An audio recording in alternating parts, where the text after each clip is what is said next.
What inspired Dead or Alive singer Pete Burns to change his appearance? How did the surgeries he had affect his health? Keep watching for the tragic details from this 1980s star's life.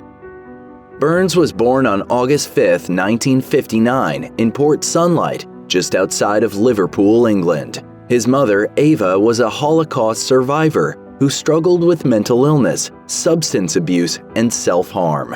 Mirror reports Burns was acutely aware of his mother's struggles and at one point came home to find her after she had purposely harmed herself. Although he was admittedly devastated by his mother's declining mental health, Burns found inspiration amid the turmoil. According to Salford Now, Burns maintained a close relationship with her and said he couldn't possibly have wished for a better friend. He said he credits his mother with giving him, quote, the power to dream and the power to go inside his head and be somewhere else. Throughout his childhood, Burns struggled with social interactions. However, he developed a keen interest in artistic and other creative work. In addition to drawing and painting, he began experimenting with changing his appearance using makeup, hair color, jewelry, and unique clothing.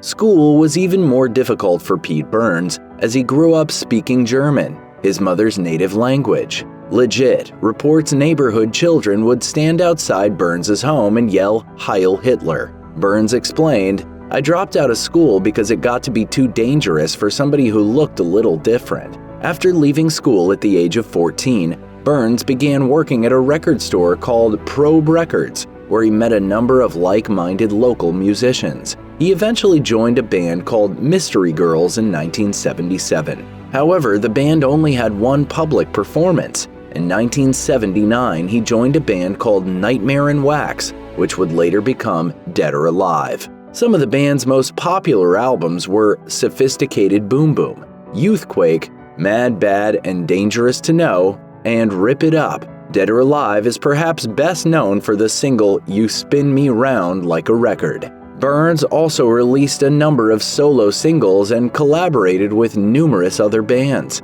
He also appeared in a number of television programs, including the reality shows Wife Swap and Big Brother.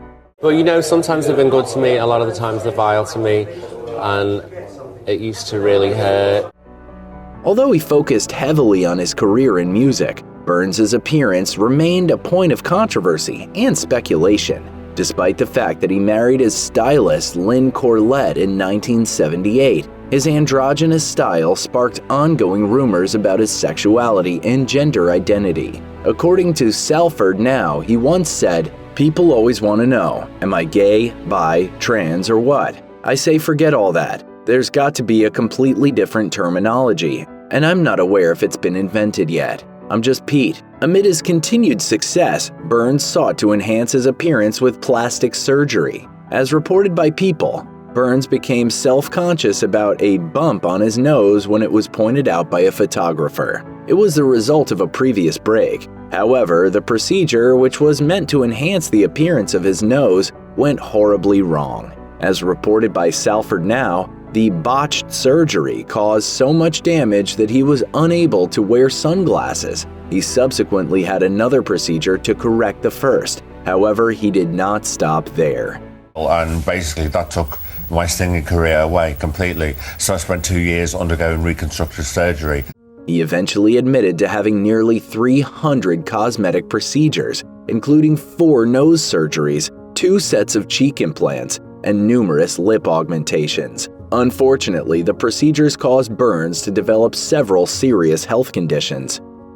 Burns developed infections in his face and lips, which required even more surgical procedures to repair. He also developed blood clots in his heart, legs, and lungs as a side effect of the medications he took during the procedures. Burns also nearly died due to complications following a lip augmentation procedure. In addition to spending 10 days in the hospital, Burns had to take heavy doses of blood thinners. They essentially destroyed his teeth, which necessitated even more reconstructive surgery. Mirror reports Burns was aware that the procedures were potentially dangerous and were causing him health concerns. However, he was simply unwilling or emotionally unable to stop.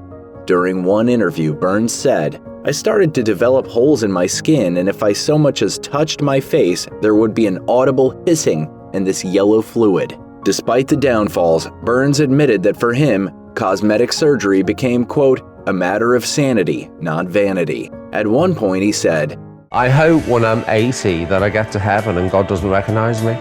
According to World News Era, Burns also struggled with depression, which led to a number of suicide attempts. Although he admittedly continued to struggle at times, he later said he found a fantastic therapist and with their help finally found effective medication.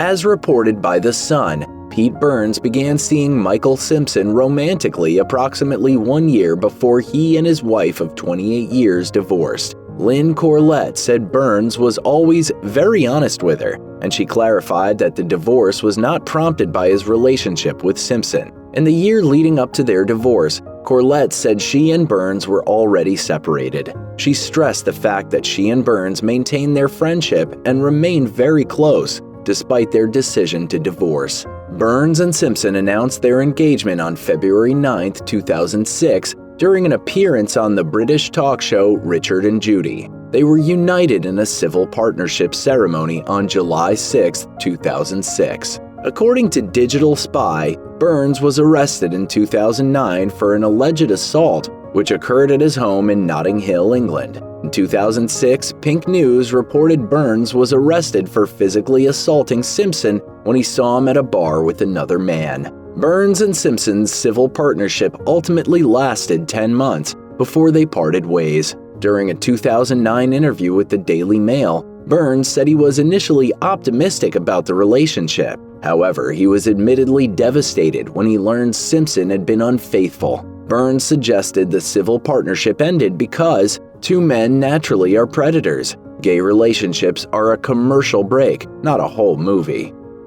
Although he attempted to revive his career with several talk show and reality television appearances, the last years of Pete Burns' life were increasingly difficult. Daily Record reported Burns was ultimately awarded a settlement of more than $600,000 for the botched surgery to his lips. However, he was still deeply in debt after spending hundreds of thousands on cosmetic procedures. As reported by Salford Now, Burns was forced to file bankruptcy in December 2014. The following year, he was evicted from his apartment for non-payment of rent. According to reports, he was more than $45,000 in arrears when his landlord filed eviction proceedings. Although they had legally separated, Burns and Michael Simpson eventually reunited, and Simpson remained by his side amid his personal and financial struggles. Pete Burns died on October 23, 2016. Liverpool Echo reported his cause of death was a massive heart attack, which was caused by a pulmonary embolism. In an earlier interview, Burns explained that the anesthetics and antibiotics, which were necessary during and following his cosmetic procedures, had caused a number of embolisms and blood clots in his heart,